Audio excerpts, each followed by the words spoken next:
And welcome everybody. Somebody's got their YouTube up, but that's just fine. I'd like to hear my voice twice, but who's that? Look at that. You're all socially distancing and you're so thoughtful. Thank you for not spreading your germs over here. Yeah, my germs are mighty. So, looking out for the members of our Red Five community.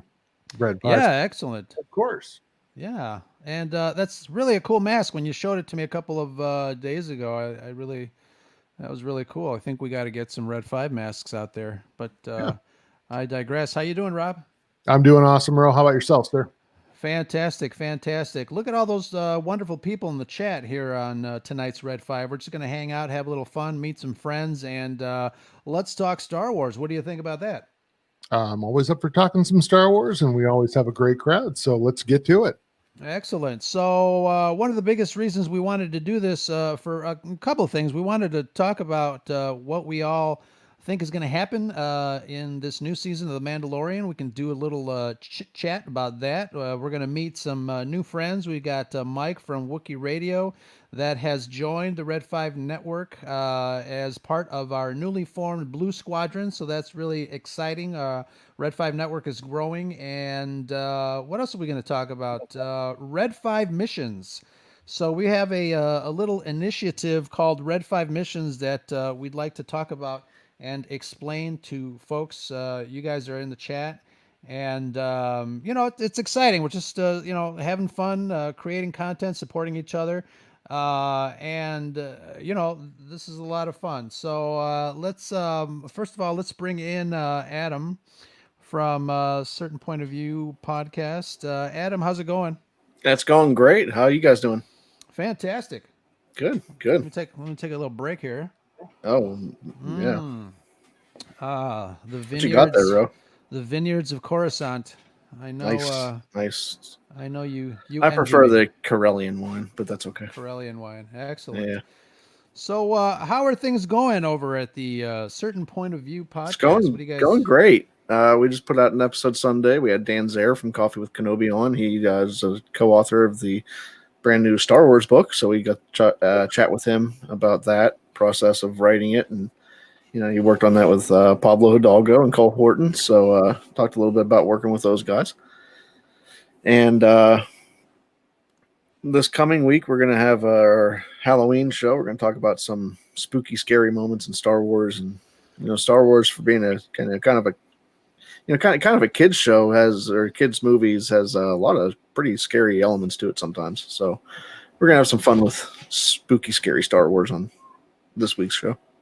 Yeah, I've always talked to Brad about that on the Scare podcast for a kids show. I mean, it's got a lot of really not only just scary stuff, but a lot Yeah, of really high end concepts. yeah, right. From in Clone Wars, the episode I can't remember the name of the episode, but the clone that defected and started a family, the conscientious Oh yeah, objector. yeah, right, right. Yep, So yep. it's got a lot of like really, really great concepts for adults to kind of sink their teeth in, and really kids to kind of start thinking about a lot of those things. So I love that. I love that Star Wars does that. It's not just, For sure. it's not just for kids.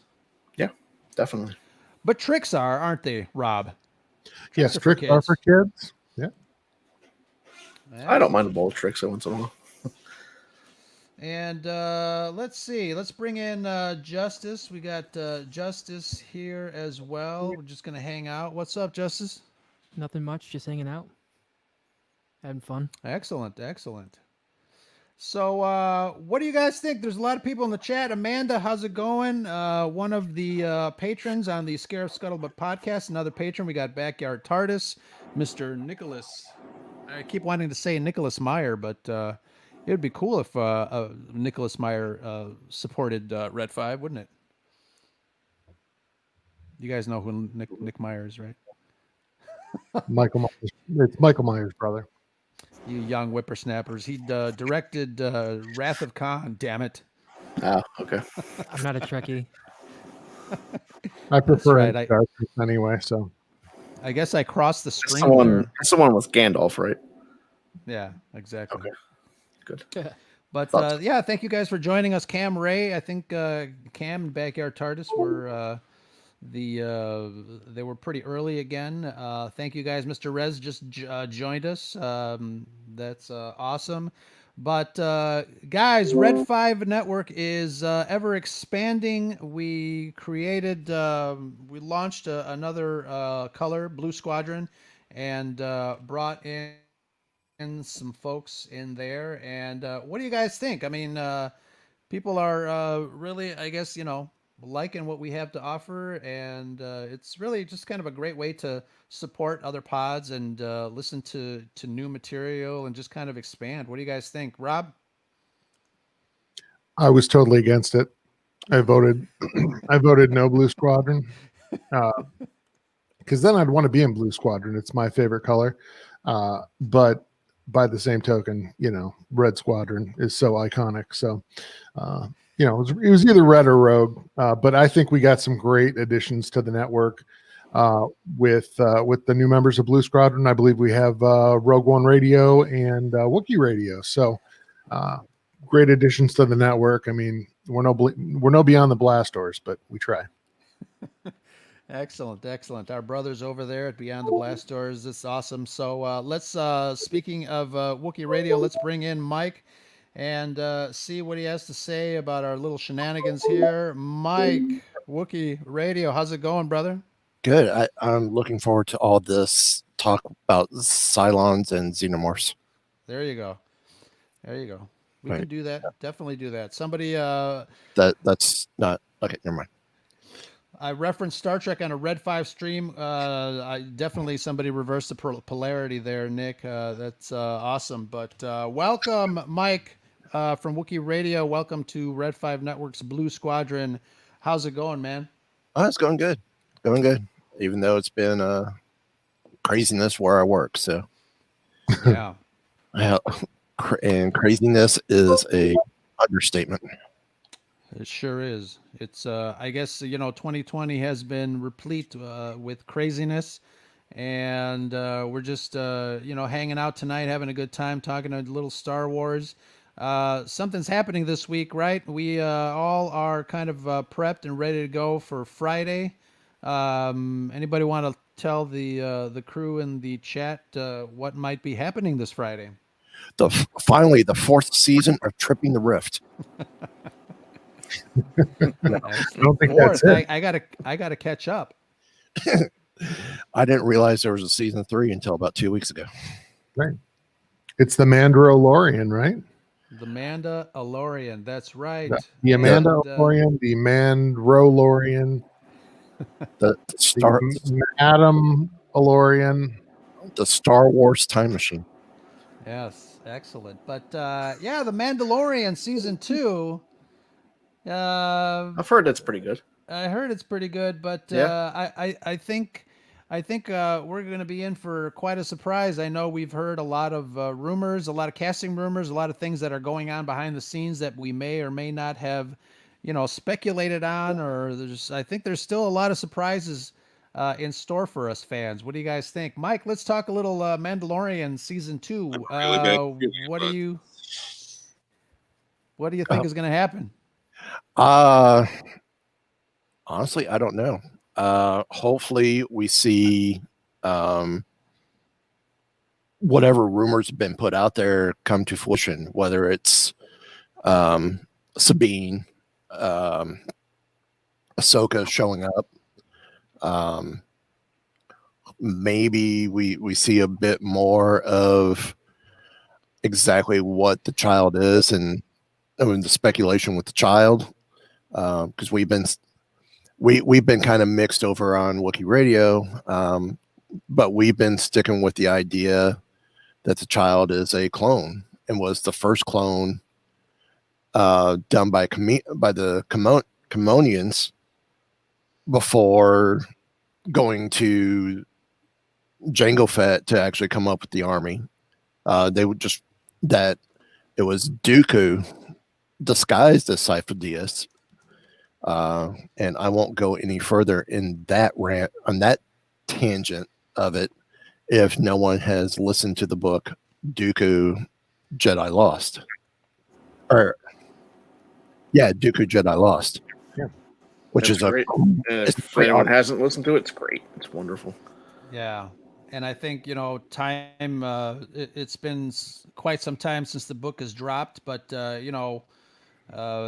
if we're treating it as spoilers, shame on everybody in the chat who has not heard it, but you guys got to get to it. It's another one of those great reads, great listens too, because I think isn't that That's It Kevin Scott's audiobook.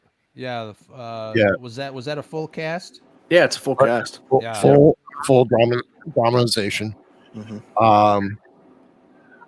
I when I was doing the review for the Dr. Afra audiobook over on Wookiee Radio for our site, I was looking to see what other people were writing, and someone said, "Oh, Dr. Afra is the second dramatized audiobook, and it's so good." I'm like, okay, maybe of the current canon is the second, but if we go second all time, Mhm. no, there was a bunch of dramatized audiobooks in the original canon.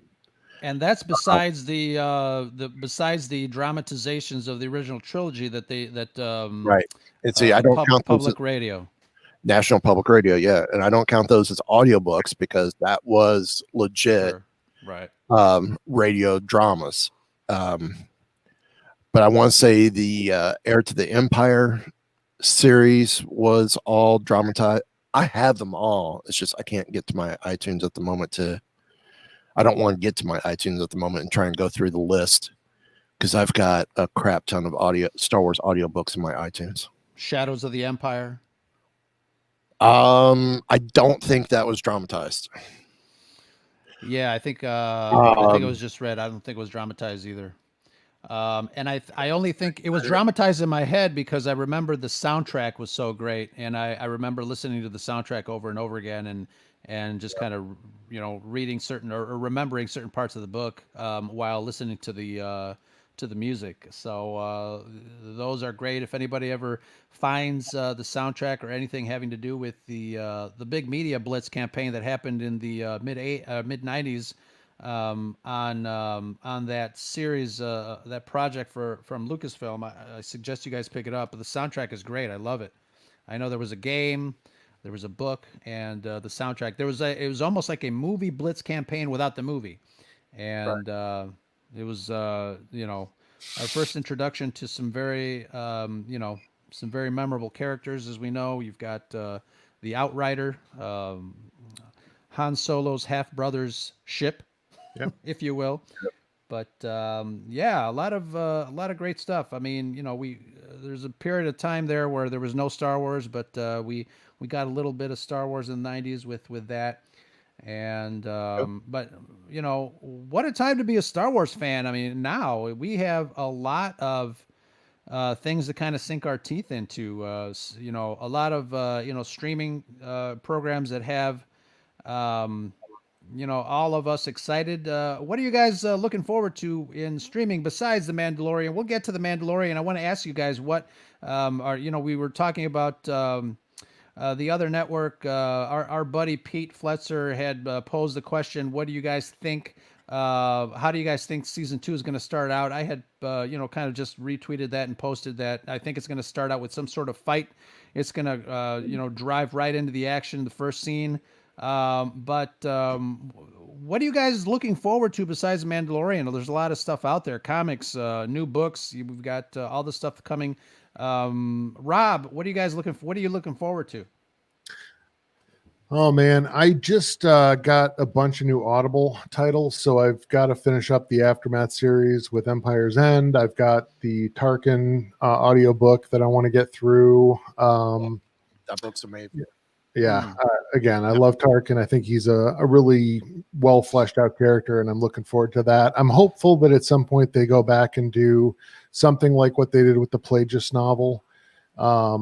That's going to be in canon, because I would love to get more backstory for Sidious. But my main focus right now with season 2 on the horizon is Mandalorian, and I think everyone's missing the obvious, which is that we're going to find out that Kowakian monkey lizard from season 1 that was in the cage watching its its fellow get roasted on a spit is going to turn out to be force sensitive, and that Kowakian monkey lizard and Baby Yoda are going to engage in an all-out force battle, the likes of which we have never seen. Moff Gideon is just a distraction. Ignore the Darksaber.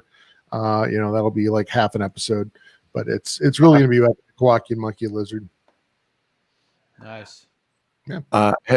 Hey Rob, have you listened to either the Poe Dameron Freefall book or Clone Wars Stories of Light and Dark? I have not. Good. I will take that under advice. I just finished the Poe Dameron, and Poe Dameron great. It gives some good insight and backstory to the early beginnings of Poe and Story. Cool. Yeah. We got that as a review copy. It's pretty good. It's fun. It's a fun story. I'd recommend it. Yeah. Awesome.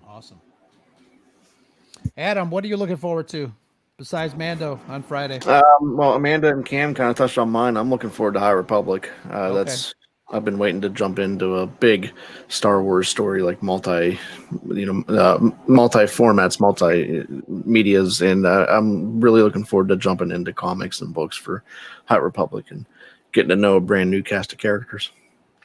Yeah, and Charles Soule just posted a quick little video. He got his review copies of all the books, and Kevin Scott also, was reacting to it. I'm not that big of a reader. I know everybody I've talked to about the books and stuff. I love the comic books. I have a lot of trouble like focusing in on books. So, but I'm looking forward to especially Charles Soule's and Kevin Scott's material. I think they really have a nice grasp of Star Wars as a whole. But Justice, what are you looking forward to? I'm actually really looking forward to Charles Soule's book. I've read his other novels in the past, and I think he does a really great job of writing some awesome stories. So I think merging his novels with what he's written for Star Wars is just going to be like this beautiful pair. It's just gonna be really good. And guys, anybody in the chat want to drop a question? Feel free, drop it in the chat. We will talk about it. But what are you guys in the chat? What are you guys really looking forward to with Star Wars? There's a lot of stuff coming. Like I said, it's a really great time to be a Star Wars nerd, and Lauren has got a great sentiment here. We're also looking forward to Clardy Gray's book. When you come and think about it, there's a lot of authors there in this new literary project from Star Wars that we're really familiar with, and I think we are looking forward to a lot of that. Now that I kind of sit down and see everybody's comments, Mike, what about you? What are you looking forward to? I'm looking forward to the High Republic in exploring this new venture, since it will be something new. But I'm also looking forward to the upcoming Cassian Andor series. There you go. As a Latino male, I'm really looking forward to some on-delay Cassian action, if I do say so myself. But Cassian, Rogue One, I've always said that Rogue One is kind of a love letter to Star Wars fans. I really enjoyed Rogue One as a film. I enjoy Diego Luna as an actor, and I'm really looking forward to seeing what story they tell us. Obviously, we know what happens to him, and that really shouldn't kind of deter us from enjoying all the middle stuff. So I'm really, really looking forward to the Cassian Andor series, as you are, my friend. Yeah, it's going to be awesome. Real quick on that, Ro. I mean, I think that's going to be a big thing to watch here in the next year or so, to see what kind of progress they make on some of these Disney Plus series that they have promised, because that was a big selling point of, I think, getting people to sign up for the service. And I know that they have a lot of great deals about, multi-year deals to sign up for Disney Plus. And I think that, they've done a pretty good job of putting some content out there, but I know that the Marvel additional series, as well as the Star Wars additional series, were big selling points. And it's going to be important for them to start delivering on some of that stuff soon. Absolutely. Yeah. Didn't Oscar Isaac just get casted as Moon Knight? That is correct. I did That's see what I that. He's heard. last I heard he was in talks. I don't know if that's Yeah. final. Still rumors. So it sounds like you can still trash Disney and still get hired by them. Yeah, more or less. And John Boyega wants to come back too if they'll do whatever he wants to do. We know he's been outspoken, so Yeah, Well, yeah, I mean, with stuff like that, money talks. They're not gonna. If these companies see that these actors are still a big draw, then I'd hire them too if they're gonna make me good trillions of dollars. But they'll bring yeah, John so Boyega back as a janitor at the Stark Expo, sure, keeping with his I Star can Wars see it. casting. So I know we're talking a little bit about the Mandalorian. Like I said, our friend Pete Fletcher had posted that question regarding what do we think that first episode is going to be like, and I had this notion that it's going to start out with some really really great action. I think there's going to be some sort of fight or a battle. I don't know between who, but what do you guys think? How do you guys think the season one? And it's supposed to be 52 minutes, which I think is fantastic. I think, longer episodes. I was actually expecting longer episodes for the first season. I was a little disappointed that they were kind of half hours, and kind of reminded me of the sitcom format, 30 minutes, 27 minutes, whatever. But hearing that they are most likely going to be, a little longer, is really going to make a lot of Star Wars fans happy, me included. What do you guys think? What do you guys see? How do you guys see that first episode rolling out on Friday? Let's start with. Go ahead, Mike. I was gonna say it. I'm hoping it's pretty balls to the wall. If it's not anything but that to start, then I'm gonna have some fears about the rest of the season, unless they're going to try and go the Josh Whedon style and start off slow and quick build to the end.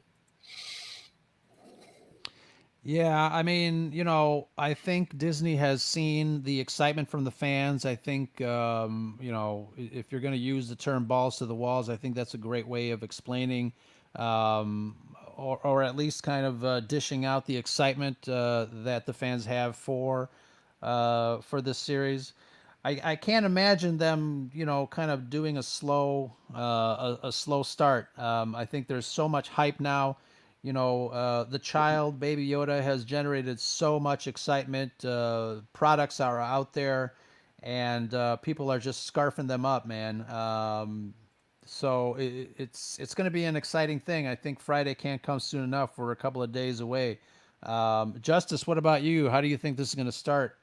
I think it's going to start off pretty quick with a lot of action. Most Star Wars movies are like that, and like you were saying, just like with all the hype, that everything that's going on, you can't like not do that. And I also think that there's going to be another like iconic Baby Yoda thing that turns into a meme. They have to have that like cute scene just to, bring in that Baby Yoda love. And that Baby Yoda love is exactly what the fandom needs. Rob, what do you think? You think they're going to start big? Well, I'm going to start out by saying that I think that the reason we're going to see longer episodes this season is because so much of their budget for season one was tied up in the creation of the volume. And now that they've got that technology established, I think that they can focus more of their budget for season two on the special effects for the episodes that they're going to produce. So I'm very hopeful that we're going to get longer episodes, which I think is going to lead to a fuller story. I think that at least with the way that trailers have been going lately, especially for things like The Mandalorian, I think a lot of what we have seen in the trailers for season two is going to happen in the first probably 2 or 3 episodes of the season. And I wouldn't be surprised if we see it start out with potentially the Ilum planet. I know that there's a lot of us that are speculating that ice planet that we see is Ilum. So I don't know if there's going to be a big all-out battle right from the start. I don't know if it's going to be something where we see more of the portion of the trailer where they're kind of breaking the Horatio Sands character out of that Imperial prison, and that whole troop transport chase on Navarro, or whether it's going to be, Mando kind of starting the search for the home, either with the Jedi or with members of, Baby Yoda's species or the child species. But I don't know if there's going to be a big battle right off the start. I feel like they're going to build more to that, that he's going to be up in his quest, and that there's going to be an eventual confrontation with Gideon. But I think they're going to lay in more backstory on the Darksaber, That's right. before we really get into a lot of Moff Gideon, because I don't think that there's a lot of people who have focused primarily on the films themselves that are really going to know a whole lot about what the Darksaber is or what that importance is. Screw them. I'm telling you, man. I always say, watch Clone Wars, watch Star Wars Rebels. You're missing out if you don't watch that. That is the meat of the story. Yeah, definitely. that we're You gonna know, I was ahead. just gonna ask, do you think we're gonna get like a scene of him like constructing his jetpack and getting more like Mando like armor backstory and whatnot? Could Are be. we I think, the armor backstory might be a really good thread now, especially since these episodes are a little longer. I think they can kind of play around a little bit more with, with the story. It doesn't have to be as concise. And Lauren brings up a great point, regarding the rumors that we've heard all throughout the summer. How much of those rumors do you guys feel will happen? Are we going to see Ahsoka? Are we going to see Bo-Katan? Are we going to see, Sabine, etc.? All the casting stuff. I find it. I think it's kind of crappy that we already have all this stuff in our head, because it kind of, for me, it spoils the surprise. I love seeing, all these new characters kind of pop up at first, with everybody else. I think it's going to be fantastic. I love all the characters that were mentioned. Obviously Sabine and Bo-Katan, and who's the other? Not Boba Fett, but the person in the Aftermath series that took Boba Fett's armor. So all that stuff that kind of encompasses all the rumors that we've heard. How many of those rumors? What percentages do you guys feel that we're going to actually see come to fruition, Mike?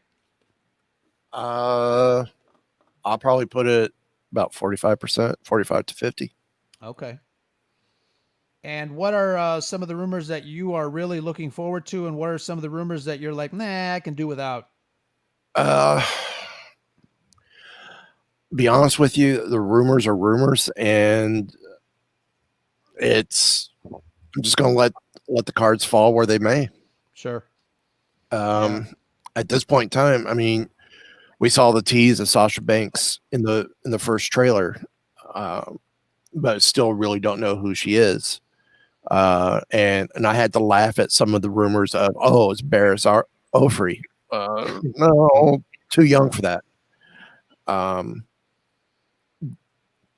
For it to be Sabine, quite possibly, because that would put her about the right age for Sabine.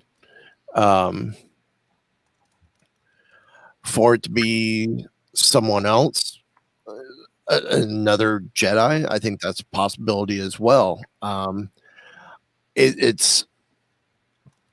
come over the years to learn, don't trust a lot of the rumors. I mean, listen to them, list them.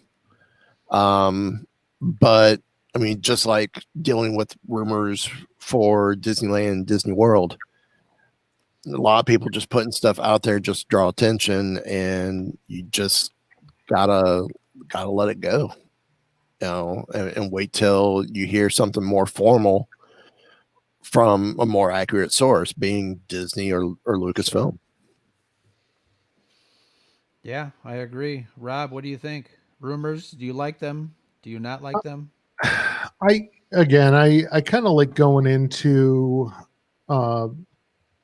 movies, series, etc., relatively spoiler free. I don't have a problem with trailers necessarily, because at least the way they've been doing them lately, they are pretty pretty set on making sure that the trailer footage doesn't really give you an indication of what the overall story is. It's usually, a lot of the scenes you see are usually within a pretty concise period of time. So I don't think that most of what we've seen for The Mandalorian, and I will tell you, I mean, I know there was a little bit of additional footage with the Monday Night Football trailer that was released last week, but I mean, it was pretty minimal.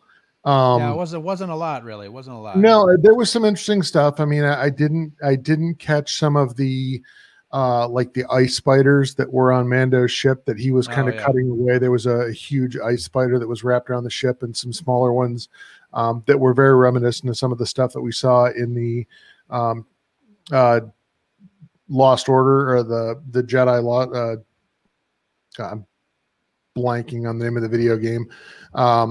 Jedi Fallen Order. Yes, Jedi Fallen Order. Sorry about that. So, you know, there's some great callbacks to that. It's one of the reasons why I think that ice planet that we see is Elam.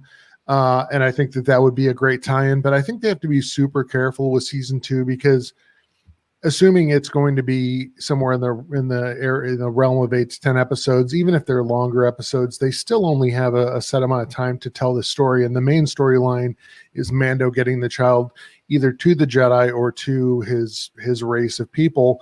And you know, side stories like Ahsoka and potentially Sabine and Boba Fett and some of these characters, you know, Bo-Katan, coming into that storyline, I think that they need to be very concise and very focused on some aspect of Mando's quest. But I think the focus needs to stay on the story itself, the story of getting the child back to his people. So I kind of enjoy more just, you know, minimizing the amount of exposure I have to, you know, some of the theories and things like that, and just kind of enjoying it for what it's worth. And then kind of after I see the episodes, I prefer to process it and find all the tie-ins to stuff that are always buried in every episode we see of any Star Wars release, be it, you know, animated series or one of these live action series or a film itself. Did you say find all the Italians? Oh, the tie-ins. I did. No, all the Italians. Oh, I see. I Yeah. see. All right. All right. So Lauren just brought up a really interesting point. I'll put that up, and this is something that I've always kind of thought in my head that they were going to do. So the big moment, there's going to be a fantastic. I'll make the prediction, I guess. There's going to be a really fantastic cliffhanger at the end of the last episode of season 2 that will carry us podcasters over, and we will be speculating like there's no tomorrow on what that means. And I think it might actually be a hologram communication of Fulcrum, aka Ahsoka. Someone might, you know, someone as important as that might pop up at the end there. I think whatever it is, I think they are really saving that last shot or that last moment for a cliffhanger for us fans to really sink our teeth in. Any other awesome predictions for season 2? I know, you know, there's just really a lot that they can do, especially now that they've got the episodes are a little longer. Mike, any other predictions for season 2? Or are you just kind of like Rob? You just want to kind of take it as you go and just kind of absorb it while you're watching it? I want to take it and absorb it as I'm watching it, but if we do get Bo-Katan and Ahsoka and Sabine, I wouldn't mind seeing a two episode or 3 episode arc where they take the Darksaber back from Gideon. Okay. I'm just worried that if they do that, it changes into Clone or Rebels and stuff like that instead of it being the Mandalorian show. Well, and here's the thing. What if, I'll make another bold prediction there. What if that is an introduction to basically a spin-off to the Ahsoka show, which they haven't announced yet. But how amazing would that be? So you've got the Mandalorian show kind of, you know, running its course, and then side by side you've got basically, you know, Mando hands over the child to Ahsoka, and then they, you know, they go and find the rest of the Jedi, but they're also kind of finding Ezra as well. her and Sabine. I think that would be really an interesting thing. You know, one of the things that somebody mentioned in the chat, I think it was Cam Ray, regarding the interconnectivity of these shows on the Disney Plus show, all the Star Wars stuff. And obviously, we know it's possible. Marvel Comics has done it, same studio, same process. But I think they're kind of poised and ready to do that. Especially now, you know, again, somebody mentioned a while ago that Star Wars and Disney, they're probably planning stuff that we don't know about, and I'm sure they are, to keep kind of the Disney Plus, you know, arena kind of live and viable from a business standpoint. And I think we ain't seen nothing yet. Well, to add to that, I'm going to say, yeah, they are going to be throwing more money into the Disney Plus and Hulu and even ESPN Plus, because What's that? It's sports. It's sports. Yeah. Sports ball. Sports ball. Sorry. Yeah. Oh man, Mike and I just had a unicorn moment. It's one of those, if you get the bundle, you're only paying a penny for ESPN out of that whole deal. So it's a penny worth it. Especially since they had a couple of years ago was it 60 for 60 or E60 with Mark Hamill talking about lightsabers and lightsaber fighting. And I can't find that episode since it's aired.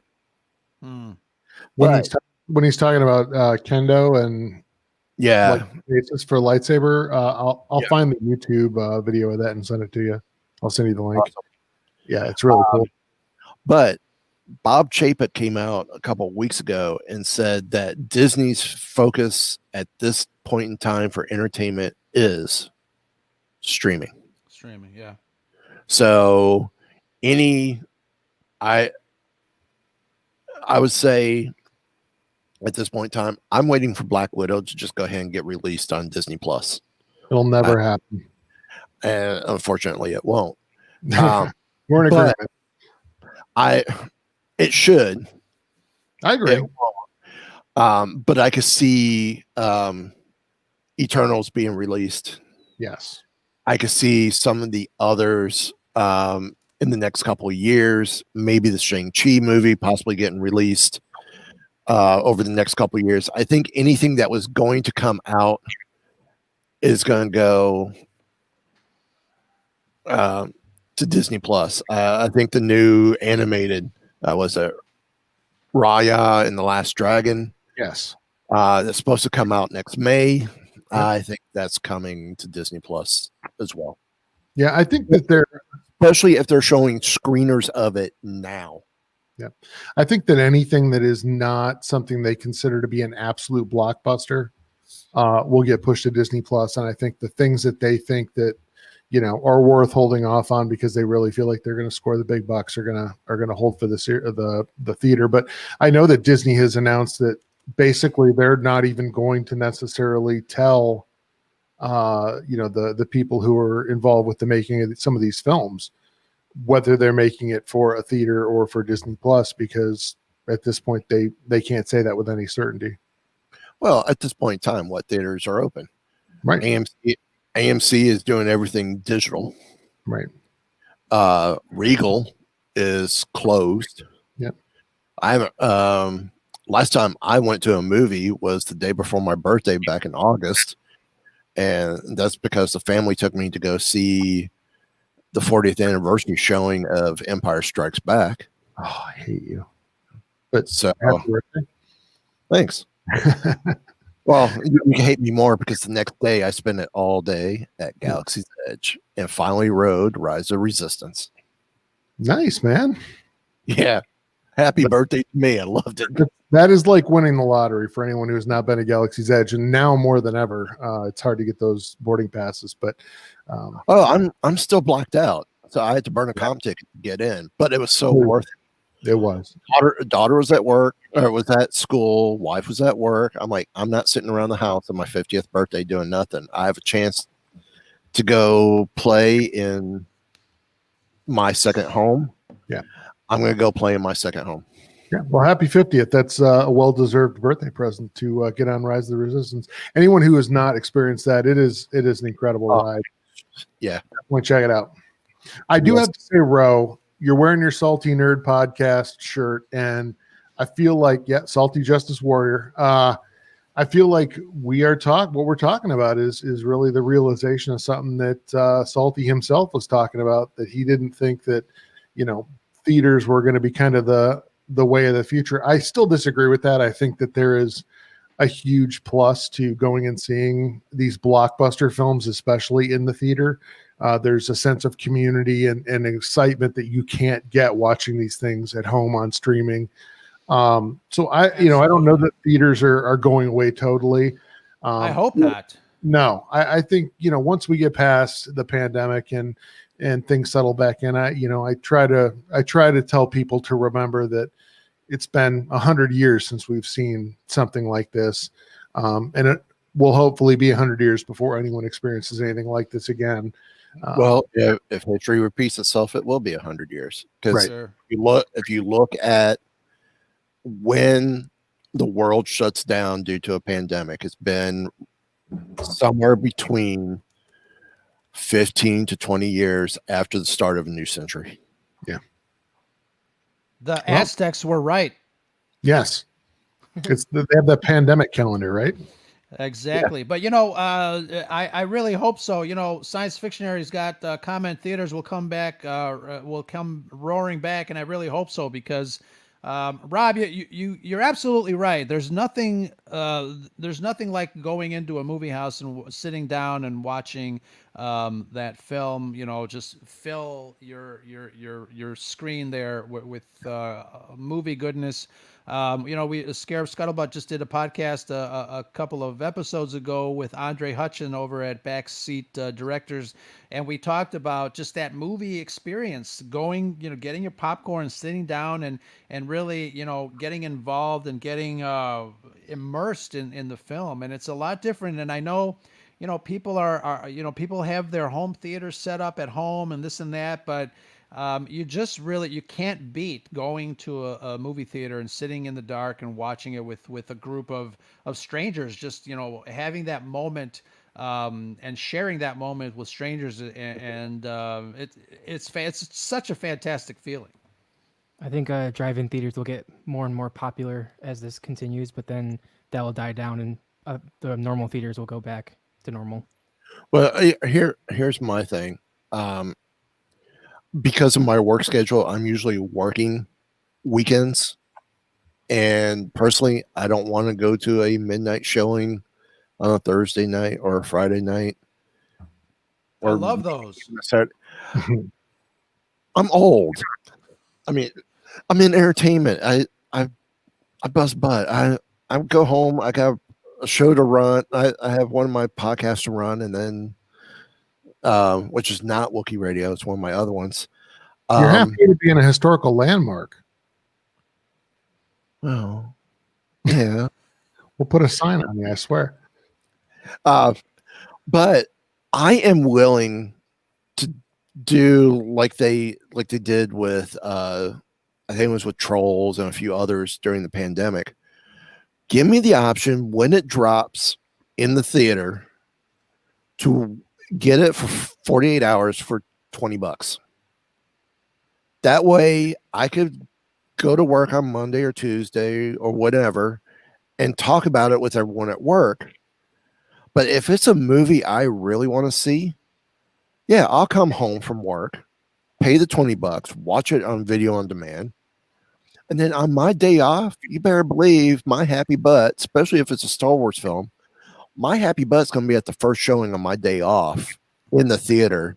And I'm going to have a large popcorn and a drink ready to go. So they're going to get my money twice. But to be able to watch it at home on my day, opening day and not have to worry about the large crowds or whatnot. And this is not because of the pandemic now. It's just so many young kids down here. I'm just ready to slap them all because they just won't shut up. Young whippersnappers. Yep. For me, the experience of going out to a movie is, I think, handing it, or walking in with strangers and with people. I think that's a little bit of the excitement for me. Obviously, the popcorn, the food, and the community with whoever you're going with. I mean, I could still go to a movie theater alone and just kind of experience it as well. But did we lose Justice? I think he did. Yeah, he I had think to we go, did, huh? yeah. Yeah. But yeah, it's I love it, and I hope the movie theaters do come back, as Science Fictionary says, with a roar, MGM style, with the lion, and I'm ready to get back in there. There you go. I'm ready to get back in there. The other thing about the theaters too is that for a big Star Wars blockbuster, I'm likely to go see it multiple times at the theater, Sure. and there's the excitement of seeing it the first viewing. Um, but there's also excitement to those multiple viewings when you're starting to pick up on some of the stuff in the background, or some of the things that are Absolutely, yeah. buried in the music, and also the experience of going to a second or third or fourth viewing of a film in a theater, where your excitement is tied to the excitement of people around you who are seeing it for the first time, who are kind of Absolutely. getting caught up in that conversation or cheering for things that you cheered at when you were there the first or second time. So, it kind of lets you relive the excitement of seeing it that first time through the reactions of other people. That's Right. exactly right. Yeah, you take your family, you take your work friends, you take another group of friends, and it's something that I guess as Star Wars fans we do. We start to watch these films, and we see them through different eyes. We see them with our kids, we see them with our whoever it is that we take with, and we do see them for the first time, each and every time we see the movies. So it's just another way to enjoy films. And I think, for people, I kind of feel sorry for folks that just watch a movie once and say, all right, whatever. It's, as I guess as nerds, we kind of, we have that extra, field of vision, that extra Right. perspective there. But to I each mean, their own. It's fantastic. How many people recently just went and saw the 40th anniversary edition of Empire Strikes Back, and they've never seen that film in the theater, right? I mean, it's a film every second of, Yeah. but there's an exhilaration to seeing that on a big screen. And Mike keeps raising his hand. I mean, that's an experience that you just can't get watching it on your home TV. I don't care if you've got an 85 incher at home. To be able to experience that with a theater with other folks in it is awesome. Well, It's for me, what? Sorry to interrupt. no, not at all. But you've been on our show, so you know how we are. Mhm. For me, it was, yeah, I've seen the movie a couple times in the theater. Yes, it was a special edition. For me, it was the magic of first movie my daughter saw in the theater Yeah. was Force Awakens. She was 5. She Mhm. has seen every one of the Disney era. I'm not going to say Disney films because I'm sorry, no, it's not the Disney films. This a little bit of a soapbox. I apologize. It's Right. not the Disney. It's not the Disney films. Still Lucasfilms. Yeah. It's the Disney. We're talking the Disney era. My daughter has seen all the films in the Disney era. She had never seen an original trilogy film in the theater until August 23rd. Mhm. As we're heading home, and I come to find out my family, because the other family that went with us to see it, there were 12 of us in the theater total. The 6 in the other group and 6 other people. Yeah, loved it. Yeah. On our way home, I asked her, what was, now that you've seen 6 Star Wars movies in the theater, Mhm. what is your favorite? And I was still fully expecting her to go with Force Awakens first. That is her favorite. She turned around and said, Daddy, if I had to rank them, Empire Strikes Back 1, Force Awakens 2, at that point in time, I'm like, Wow. Just to show you how well the original trilogy holds up in the theater, even special edition, had my 10-year-old going, I like Empire. She thought Empire was better than Force Awakens. Yeah. Yeah, I mean, it's one of those films that still holds up. I mean, a lot of TLC there, but it definitely means a lot to a lot of people. I think for me, Empire Strikes Back is my all-time favorite Star Wars film, and for many reasons. But it really is fantastic, especially like you're saying, Mike, when you take your kids to see it, and you're watching it through their eyes. Obviously, they are our part. They are a part of you as our offspring, but. It's just such a great experience, even when you're watching it, with them, and you watch it over and over again, and they kind of, you know, uh, you know, give you those comments, give you their first reactions, and my Brad from Scarif just tweeted out that his son, I think, was telling him that Solo was one of his favorite the newer Star Wars. So it's great to kind of Awesome. see, the torch being handed to the next Right. generation of fans, and I mean, we've been talking about this film for 40 plus years. I mean, it's got to keep going. Now, my favorite moment though has been with Star Wars with my daughter is not the fact that the day she was born was a Friday and Clone Wars was airing during that time because she was born in November of 2009. And yeah, she's 12 hours old, maybe 13, and she's laying on my chest as I'm watching Clone Wars. So she never had a chance. But that's not my favorite moment. My favorite moment is we went to see Force Awakens. And it was back when my dad was alive, and I miss you, Dad. Him watching me, watching her as she's watching the big screen. And him, that when I turned and looked at him, I saw the look at his face of, that's what I saw in you. Yeah. So Generational. I mean, it's you can't describe it. I mean, you can describe it to somebody who may not be a parent, but there's just something about that. It's really great, and especially as a fan of anything, really, Star Wars, sports, whatever. It's such a great feeling.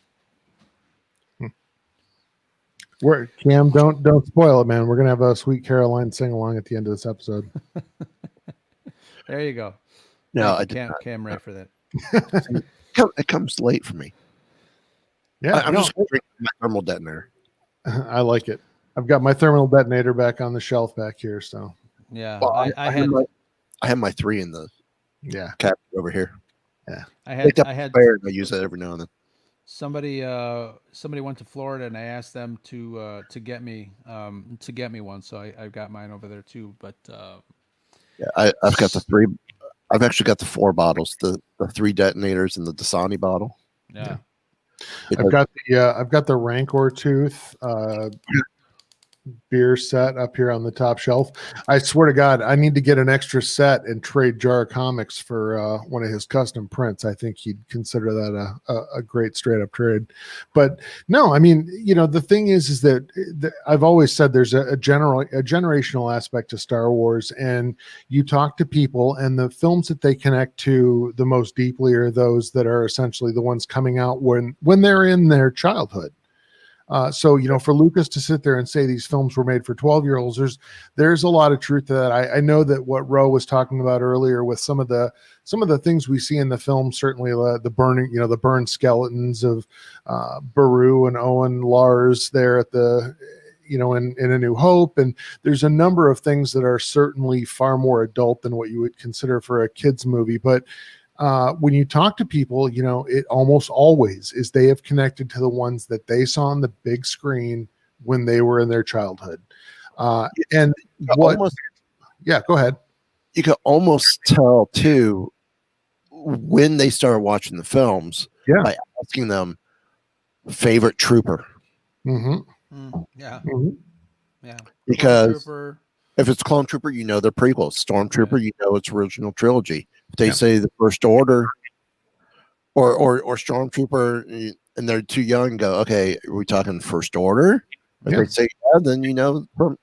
Sure. Except now they do get, because of Rogue One and because of Solo, they do get First Order and original trilogy. Sure.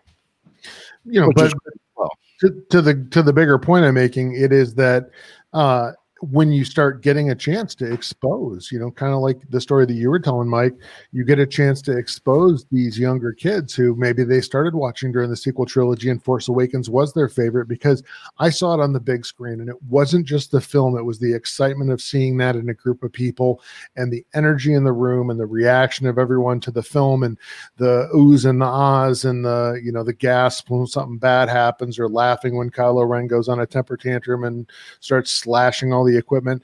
But then you go back and see some of these OT films in the theater, in the environment where they are most powerful.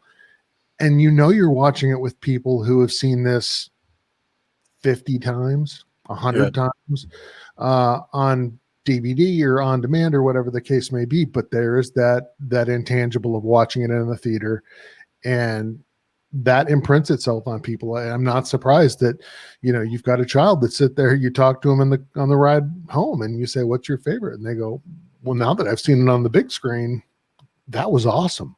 Yeah. yeah. Well, here's the funny thing too. Force Awakens. Yeah. Movie ends. Everyone's clapping, hooping, hollering, everything. People are walking out. Not once did I ever hear in the hundreds of people walking out of the theater I was in, anyone say, oh, that was just a rehash of A New Hope. Right. It wasn't until a week later on the internet that I was reading that.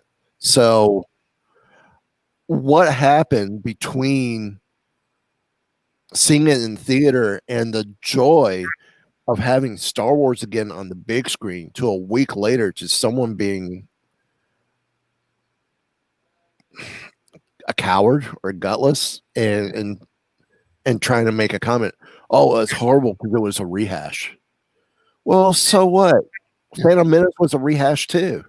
Yeah. Yeah. So, I mean, you look at the old movie serials; they all, Sure. you know, if it was a 9 or 12 episode thing, every group of 3 was a rehash of the same formula as the 3 before it, Sure. episode wise. It's just the way serials are done. Yep. Yeah, especially with these repetitive, narratives, all the story tropes, jilted father, all these mythology-based serials. But that's one of the things that makes Star Wars so, I guess, universal of a story for folks. And I think that's one of the reasons that that I think Star Wars is going to continue for a long time. But before we end up, I do want to talk about Red 5 missions. We have a little bit of an explanation for a lot of fans and followers of Red 5 Network throughout the network. But I also wanted to do a quick little box opening. I got a delivery the other day, and I got 3 boxes, but I wanted to show everybody what I got. First of all, I wanted to remind myself what I got, because I got 3 boxes and I have no idea what came. So Is that your Star Wars one? Is that what? Your Star Wars Barbie? It is, probably. Yeah. Another Let's one? see. I've seen the other ones. They're all naked and have all their limbs. All right. I got 2 boxes the other day, and my wife texted me and said, "You got some sort of." My wife doesn't talk like that though, but I'll do the voice anyway. I hope my wife doesn't talk like that. She said, you got 2 Star Wars droids or something from Funko. I'm like, oh, okay, thanks. All right, so what do we got here? You know, one of the cool things about these damn Funkos is they fit so very well in these little boxes. It's so cool. So I'm going to blame Matt Vader of Salty Nerd podcast fame for getting me into collecting these 40th anniversary Empire Strikes Back Funkos. They're really fantastic. I just did a box opening Is that for the the. Tauntaun? No, the Tauntaun was a couple of weeks ago. This is Chewy. Nice. Oh, speaking of which, for the next hour and a half, Amazon's doing a major sale Oh, god dang it. on Star Wars. I just found out like an hour ago. And one of them is the Han Solo Tauntaun. And I think Okay. it's like 21, 22 bucks. Nice. You can also Yeah. get a sweet pink cordless drill for like $59. Not that Yeah. I'm looking at Amazon. Oh, the Probe Droid. Rose had the probe droid for quite some time. Yeah, I'm just opening it now. It's been really crazy last couple of weeks, but you know, these are really fantastic, and I don't really collect Funkos, but if somebody gives me a Funko, and I've been gifted a couple of Funkos, and I'm like, oh, these are really kind of cool, but it's something that, again, I blame Matt Vader 74 for getting me into these, and Rob, you definitely know that I am a sucker for probe droids, as I I do. had you search all of the Myers in Michigan for a few of them for me, and thank you very much for doing all that legwork. But yeah, these are pretty cool. I've got the there's the Wampa right there, Love the Wampa. Yeah. and then I think that's the You get the Tauntaun with Luke over here. Did you get the Yoda with his hut on Dagobah yet? No, but Well, yeah, my- these are pretty cool. I have a couple from the Smuggler's Bounty before Funko put those on Amazon. Yeah. Nice. So I have a couple of the exclusives from that. But I am missing one of the Galaxy Edge Funko Pops. I have the two from Disney. I have Hondo and I have Rex, which are exclusive to the parks. Yep. And I have the M5R3 from Target, which is the R5 unit. The one I'm missing is the orange ball droid. Mm. That's You the said other. ball. I said ball. I said ball earlier with balls Yeah. to the wall. That's right. It's two balls, Um, one's in the other. So I'm just missing the one from the other Target exclusive for Galaxy's Edge, which is kind of where I'm steering my collection at the moment. It's heading towards Galaxy's Edge related figures, because Yeah. my two recent purchases I picked up from Five Below for $3.25 each. I picked up a Tordoza because we had Mirna Velasco on Wookiee Radio a few weeks back in August. And I picked up Commander Pyre Oh, nice.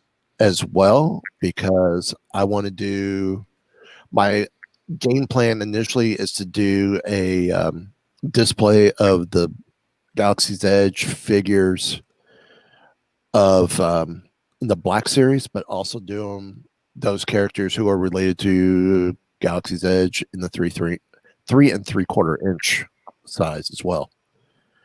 Which means going back and finding the old Star Tours Oh, yeah. multi packs are now going to be an expensive procurement. Sure. That's cool. I mean, I've got most of the droids from Star Tours, but trying to find those multi packs is going to be a pain. Challenge. Excellent. So let's talk a little bit about Red 5 missions. I know that we started this concept a while ago, but I just wanted to explain for people that are still in the chat. So Red 5 Network has, obviously, as you know, we've got Red Squadron, we've got folks in Yellow Squadron, and We've got the newly formed Blue Squadron, but keeping it simple, what Red 5 Missions is we are teaming up with I guess our fellow podcasters in either one of the other colors of the squadron. So it's basically just a like a crossover episode.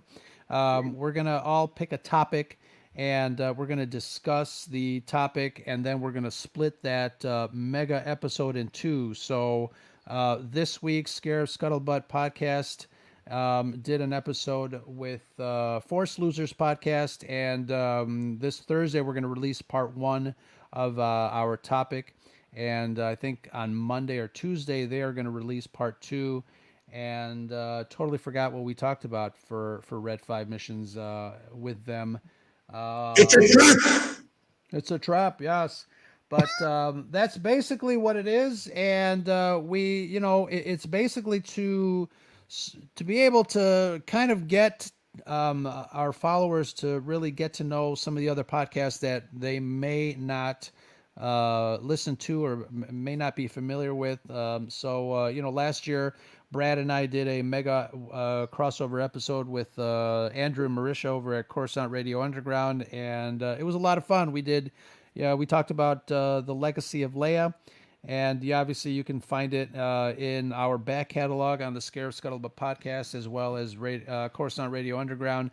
But it's a great way to kind of get to know the rest of the podcasts on the rest of the Red 5 family and Red 5 Network.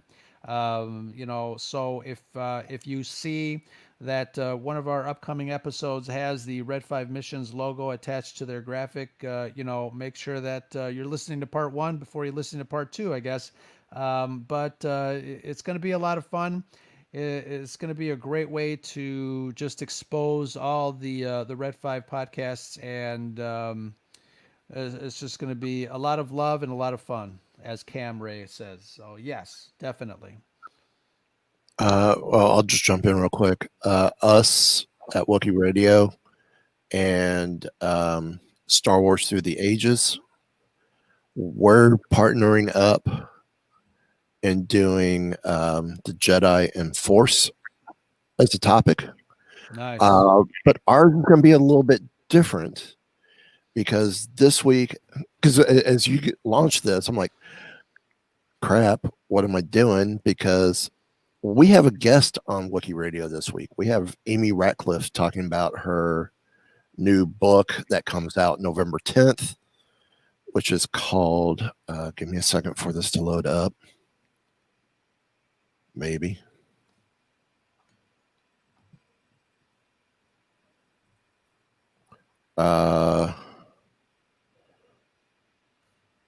Tis called Star Wars: The Jedi Mind, Secrets from the Force for Balance and Peace. Nice. So we're gonna be talking about that, and then I think Charlie and I are getting together on Saturday to do kind of the wrap up of that and carry the conversation over to his show. Excellent. So I gotta get with Charlie, make sure I don't see him in the chat, but I need to get with him and make sure if he's got any questions that he wants us to ask. Sure. To go part of this crossover, I could get those from him. Awesome. Yeah, Adam is back. Adam, how's it going? Oh no. Yeah, Adam, you just missed that I'm having Amy Ratcliffe on Wookiee Radio this week. Nobody can hear you, Adam. I don't know what's going on with your microphone. I see your Amy Ratcliffe. That's because I'm talking on mute. That's what's going on. I've got Dave Filoni in my basement. He's been here for about 2 weeks. I'm getting a lot of great information about Mando season 2. Yeah, that's awesome. Like I'm really happy about for you there. Yeah. It's really cool. Really cool guest. Yeah. Yeah, we're talking about her new book that comes out on the 10th, which you may have gotten a preview copy as well. I have not. Okay. Yeah. I just got on. Excuse me. I just got on DK's preview list. So if that's a DK book, I wouldn't have gotten it yet. It's Chronicle books. Oh, okay. I'll have to check that out then. I'm going to step away for a quick second, so I'm going to mute my cam. Hold on.